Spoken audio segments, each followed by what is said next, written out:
You're being selfish. That's what my mom said to me. Right after letting some woman and her two kids move into my room. I was paying rent, paying bills, paying for her damn phone plan. But I'm the selfish one.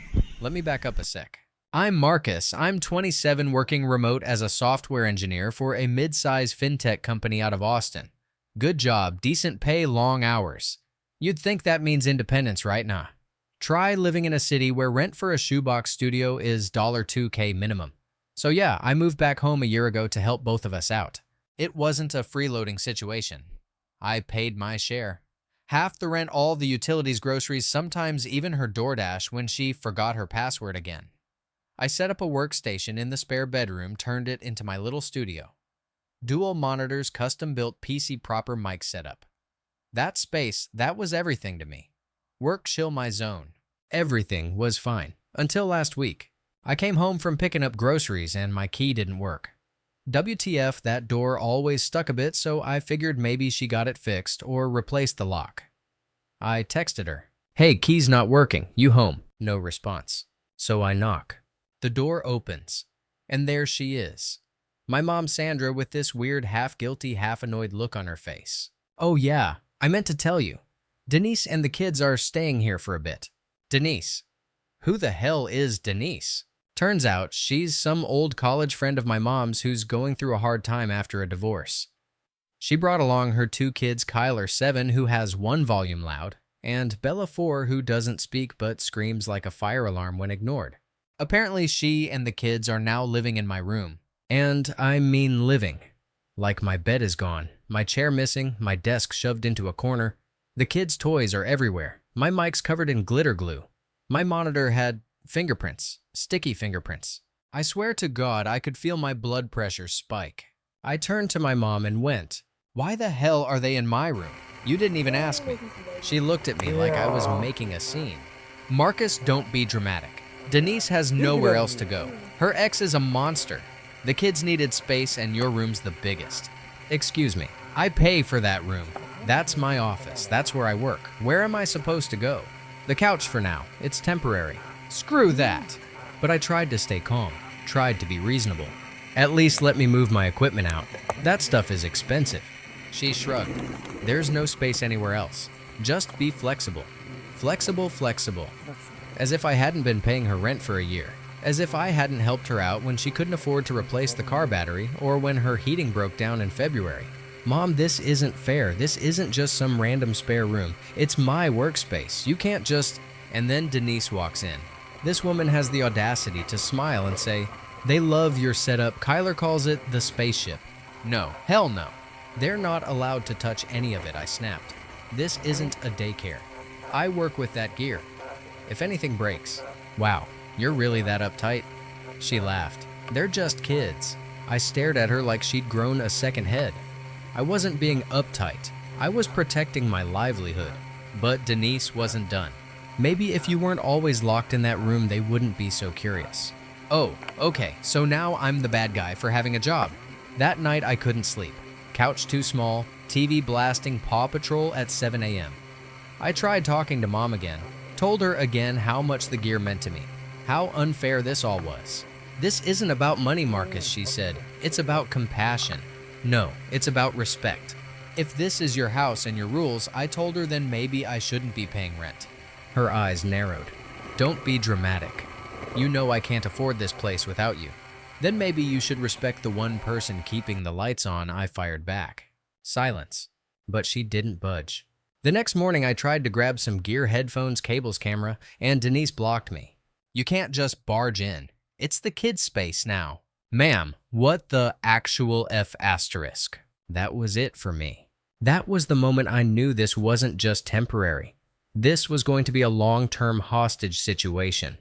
And I wasn't about to sit there like some passive roommate while two kids used my keyboard as a lunch tray.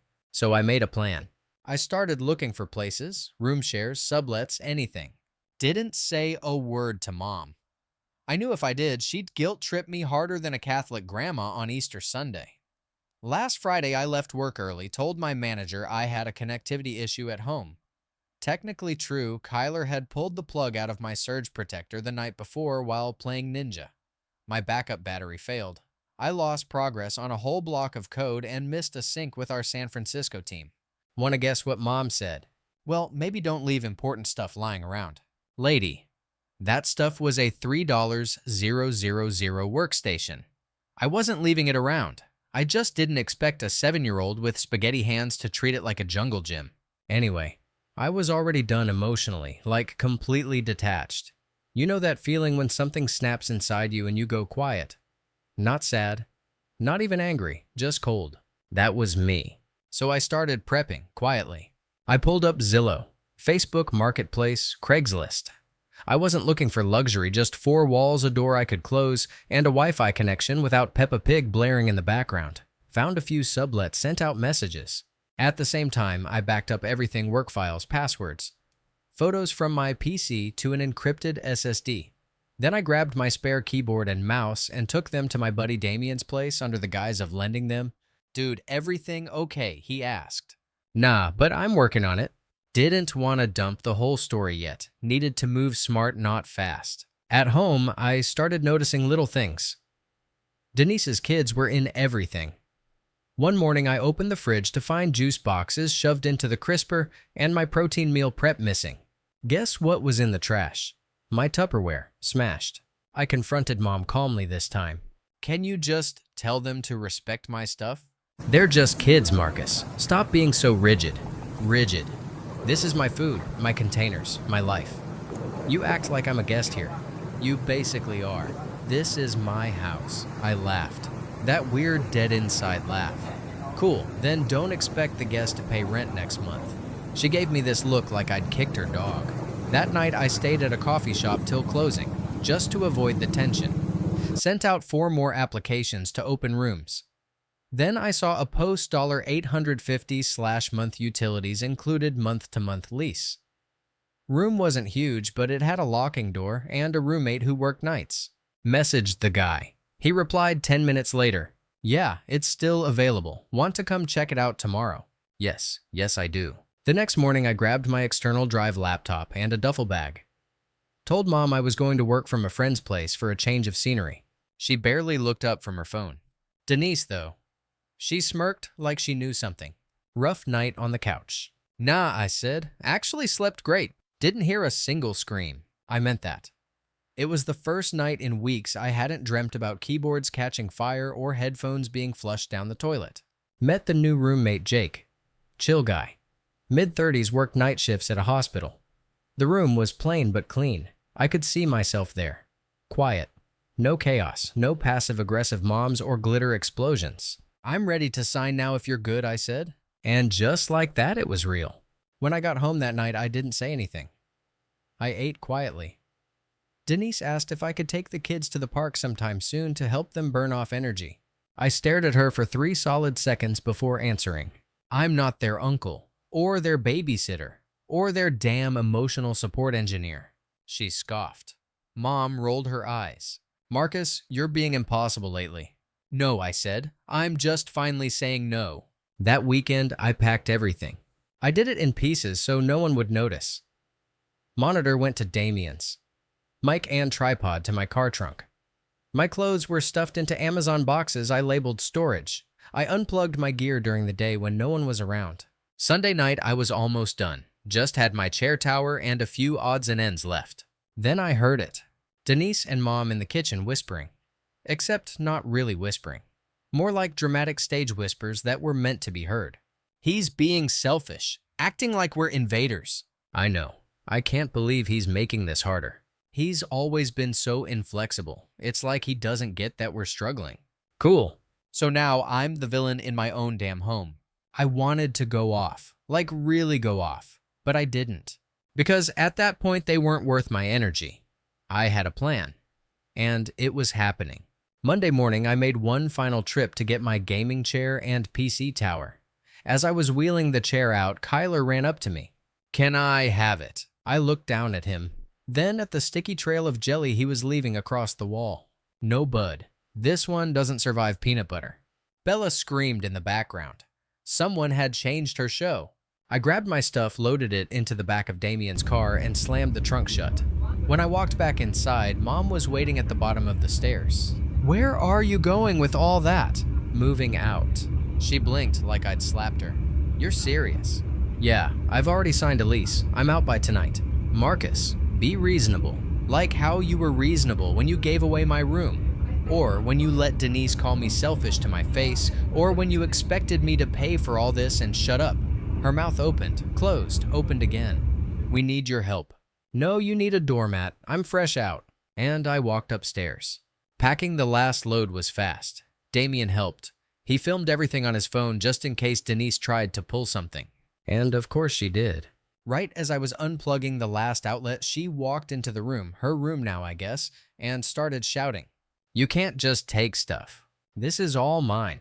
The kids will be devastated. Kyler loves your chair. Then he can love it from a distance. Wow, you're really gonna abandon your family like this. You're not my family. You're a squatter who stole my bed. Mom didn't even come up to say goodbye. Not a word, just a slammed door as we left. As I climbed into the car, Damien looked at me. You good? Getting there. We got to the new place just before sunset. Jake handed me a spare key, helped me carry a few boxes up the stairs, and then left me alone. No noise. No chaos, just me, a twin mattress on the floor, and my gear in neat labeled boxes. I didn't even care that I'd be eating ramen off a plastic lid that night. I could finally breathe. The next day, I set up my workstation. Desk near the window chair, assembled dual monitors, fired up mic clamped ring light, adjusted. I tested everything. Smooth, stable, silent. God, the silence. I didn't realize how badly I needed it until I had it again. No screaming, no toys exploding underfoot. No Denise telling me how I should be more emotionally available to the children. Just quiet. That night I slept like I'd been knocked out. No dreams. Just 8 hours of peace. It felt illegal. But of course, it didn't last. Because Tuesday morning, my phone lit up like a goddamn Christmas tree. 15 texts from Mom. You can't just leave like that. This isn't fair to me. You at least owe me rent for the rest of the month. Really, I owe her rent for a room I was kicked out of. For a space where my name was erased and replaced with a pack of gummy bear gobbling terrorists. I didn't respond. So she called. And called. And called. Then Denise texted me. You really left us like that. I knew you were cold, but damn. I stared at the message for a good minute. Then blocked her. Blocked Mom, too. I didn't want to deal. Not yet. Instead, I spent the rest of the day organizing files, catching up on work, and knocking out a backlog of tickets. Felt good. Felt productive again. Wednesday rolled around. And that's when the guilt train pulled into the station. It wasn't overwhelming. Just those tiny, annoying whispers. Maybe you should have talked it through more. Maybe they're not entirely wrong. Maybe your mom was just trying her best. No. Nope. Let me remind myself. I paid rent. I paid utilities. I paid for her damn phone bill. I gave up space, freedom, and comfort for a year to help her stay afloat. And how did she repay me? By giving my room away to her friend. By telling me I'm selfish. By making me feel like a stranger in my own home. So no, I wasn't gonna feel bad. I wasn't gonna chase an apology. I wasn't gonna backpedal. I sat with that discomfort. Let it pass. Later that night, I FaceTimed my little sister. She's 19 lives on campus, barely comes home anymore. She looked surprised. Whoa, new setup. Yup, got my own place now. She blinked. Wait, you actually moved out? Had to. I gave her the Cliff's Notes version. She looked pissed. That's so messed up. Yeah. She told me you left out of spite, that you didn't want to help anymore. I laughed, bitterly. Of course she did. She also said you stole your own computer. I nearly choked. Stole, it's mine. I know, I'm sorry. I didn't know it got that bad. We sat in silence for a bit. Then she said, you did the right thing. I would have done the same. It hit me harder than I expected. Because deep down, a part of me was still waiting for someone to tell me I wasn't crazy. She didn't have to say much, just that one sentence. That was enough. The next few days were weirdly calm. I woke up, worked, ate, played some Elden Ring at night, slept, repeat. No slammed doors, no missing groceries, no lectures about giving back to the family. It was like detoxing from emotional clutter. Until Saturday morning. That's when the storm hit. I woke up to a message from my cousin, someone I barely talked to. Just a screenshot and one line. Bro, you seeing this? The screenshot was from Facebook. A post from my mom. A full-blown, publicly viewable keyboard-smashed paragraph from Hell Rant. Some people will turn their backs on their family the moment it's inconvenient for them. After everything I've done, all the sacrifices, I made my own son abandon me when I needed him most. I welcomed a friend into our home and he made it all about himself. He took everything and left like a thief in the night. I'm heartbroken. Oh my God. The post had comments too. Aunt Karen, you're such a strong woman. He'll regret this one day. Some lady from church. He sounds like he's dealing with some mental stuff. I'll pray for him. I sat there stunned. She really played the victim, publicly. She turned me into the villain in some Hallmark sob story for middle-aged Facebook moms. I didn't even know what pissed me off more, the manipulation or the fact that she was getting away with it. Part of me wanted to comment. Post the receipts. Photos of the glitter-covered mic. Screenshots of rent payments. Audio recordings of Denise telling me I needed to chill out while her kid was smashing my mouse with a Hot Wheels car. But I didn't. Because I wasn't gonna stoop. Instead, I screenshotted everything. Saved it in a folder called When They Come Crawling Back. Because I knew they would. 2 days later, guess what? She unblocked me on everything. Texted me like nothing happened. Can you help with the rent this month? Things are tight. I stared at the message. Didn't reply. 3 hours later, another one. I know we had a rough patch, but we're still family. Followed by, Denise is looking for a job but hasn't found one yet. I've been doing everything I can. Ah, there it is. Not an apology. Not a shred of ownership. Just desperation disguised as olive branches. So I replied. Short, sharp, clean. I'm not coming back, and I'm not funding you and your squatter. Blocked her again. That night I slept like a rock. A few days passed. I was deep into a new project, grinding code with Spotify blasting, genuinely vibing for the first time in weeks. Felt good. I was getting into a rhythm again, productive, clear-headed, even a little hopeful. Then Damien called. Bro, did you know your mom and that Denise chick are trying to rent out your old setup on Facebook Marketplace? I paused mid-keystroke. Wait. What? Deadass.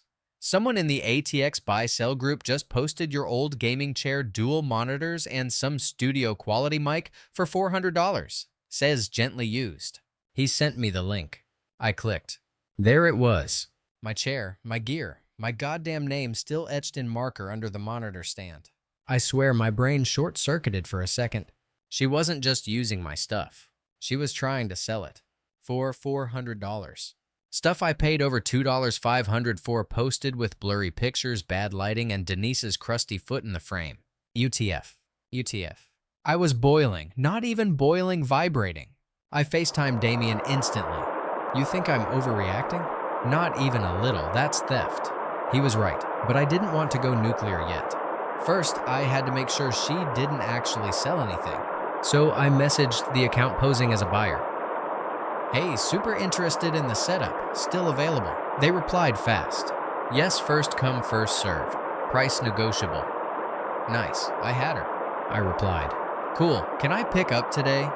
Want to make sure the setup works though, would love to see it running. No answer for a while. Then, actually, it's just the gear not functional, can't turn it on our end. Because duh, I'd taken the SSD CPU and most of the cabling with me. She was trying to sell a hollow shell. Still, this wasn't just shady, it was straight up illegal. And here's where the twist kicks in. While doing damage control, I decided to Google Denise. I'd never bothered before, just figured she was another chaotic divorced friend with trauma and 2 feral kids. But then I typed her full name into Google. And holy shit, a court case popped up 3 years ago, filed by her own mother. Eviction, elder abuse, property theft. The whole damn story. Denise moved in to help out, then started transferring utilities to her name, kicked her mom into the garage, sold her furniture, and tried to claim squatters' rights. There were receipts, testimonies, a judge's order. Denise had a history. This wasn't just some messy rebound face. She was a pattern. And my mom let her walk through the front door, let her kids trash my life, and then defended her like she was a saint. That's when something inside me shifted. This wasn't just disrespect anymore. This was war. So I made a new plan. I wasn't going to show up and yell. That's easy to ignore. I wasn't going to argue on the phone. That just gives her room to twist it. I was gonna hit them where it hurt their image. I created a brand new Twitter account, posted a simple thread. My mom let her friend move into my room, kicked me to the couch. Let her kids ruin my $3K workstation, then tried to sell it when I moved out. I paid rent, paid bills, and got called selfish for leaving. I included screenshots of text messages, timestamps, photos of the damage, thank God for backups, and the FB Marketplace post. Then I added the court case link. I didn't mention names, no full identifiers, but I tagged the local Austin housing support group and added, "Watch out for people like this. This is how generational abuse gets passed off as helping friends." I went to sleep thinking maybe 5 people would read it. By noon the next day, 40,000 views. By evening, 100K. DMs flooded in. Comments exploded. People shared their own stories. About narcissistic parents mooching house guests, emotional gaslighting dressed up as family obligation. I wasn't alone, and neither were they. Even got a DM from someone who worked at a local nonprofit that deals with housing abuse. They asked if I'd be open to doing a podcast episode about my story anonymously. I said hell yes. Meanwhile, Mom went quiet. No texts, no calls, no random, "Can you send a quick $40 for groceries?" Denise. She deleted the Marketplace post. A day later, the Facebook rant disappeared too. Guess it's hard to play victim when the receipts are public. I didn't gloat, didn't reply, didn't reach out. I just watched the silence roll in. But you know what was weird? I didn't feel victorious. Not at first. There was this weird hollow spot inside, like the final click of a door that's now sealed shut. I had to mourn it. Not them, but the version of family I thought I had. The idea that I was ever going to be enough for someone like my mom. That paying bills, being responsible, showing up, any of it would ever mean more than what was easy or convenient for her. Because in the end, Denise wasn't the problem. She just exposed what was already broken. Later that week, I got a call from my sister again. "So, Mom's freaking out."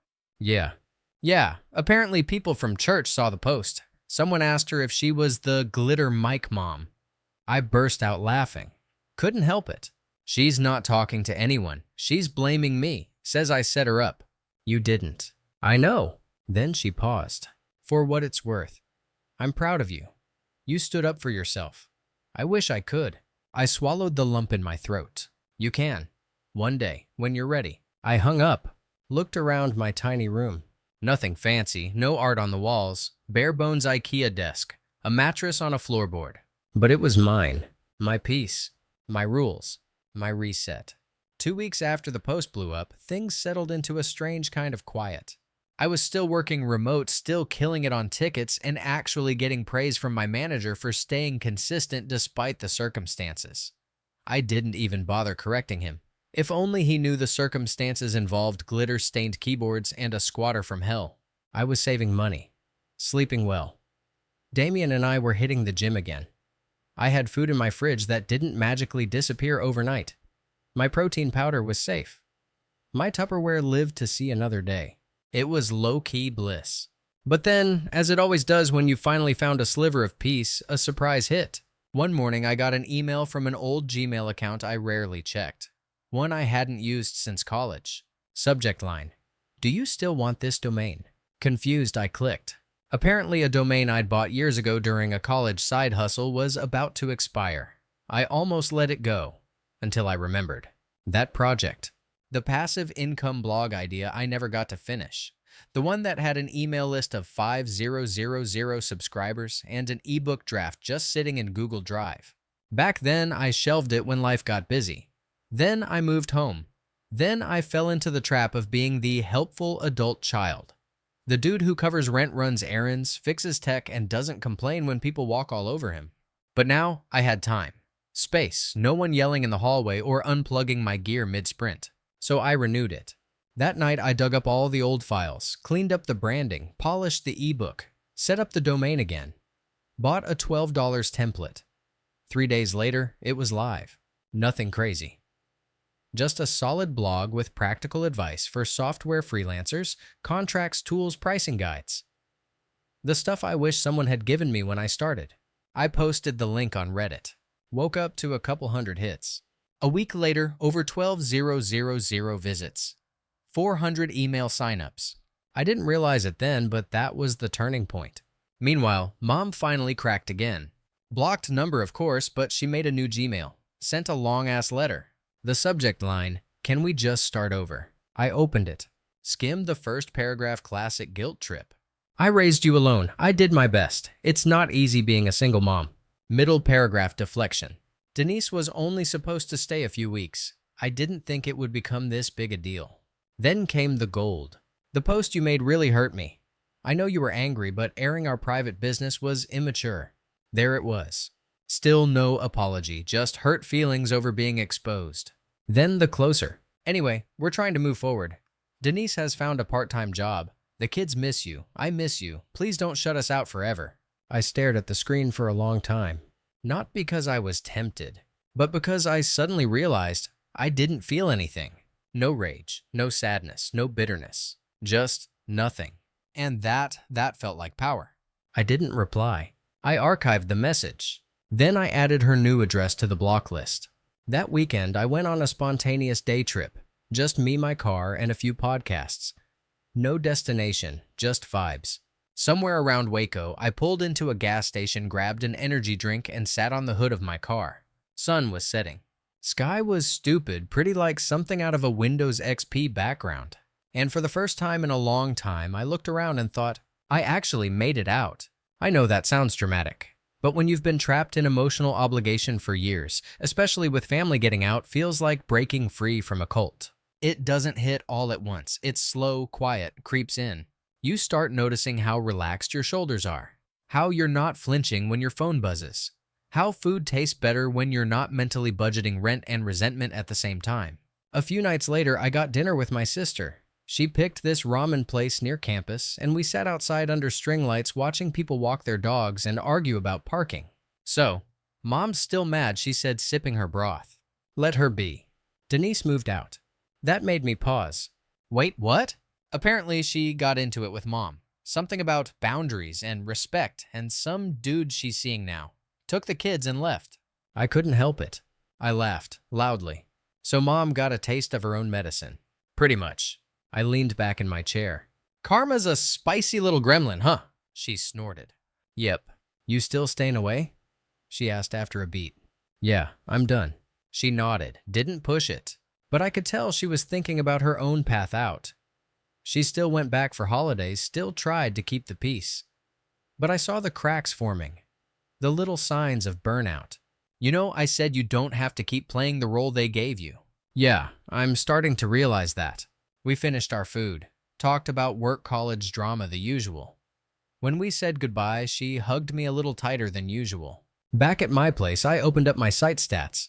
20K visits, 600 signups, affiliate revenue $237. Not life-changing, but it was mine, built on my terms, away from the noise, the guilt, the weight. I clicked open a new doc, started outlining the next ebook. Something hit me then. I wasn't just recovering. I was rebuilding, on my own terms.